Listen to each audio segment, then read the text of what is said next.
Simpleng suman recipe ang lulutuin natin sa araw na ito. Una ay magluluto muna ako ng latik. Maglagay ng 500 ml ng coconut cream sa kawali. Hayaan lang ng kumulo ito.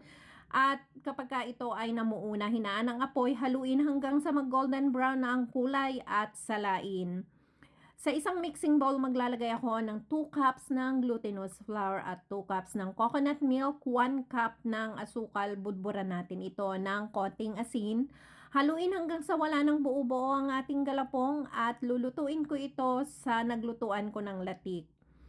Lutuin lang natin ito sa katamtamang lakas ng apoy, haluin hanggang sa tuluyang maluto. Magsalab ng dahon ng saging, i-brush ito ng coconut oil. Maglagay ng 2 hanggang 3 kutsara ng ating galapong, 1 kutsara ng ube, halaya at 1 teaspoon ng latik. Ibalot natin ito ng pahaba at irolyo ng pabilog. Ito ang magkabilang dulot, isalansan sa isang steaming tray.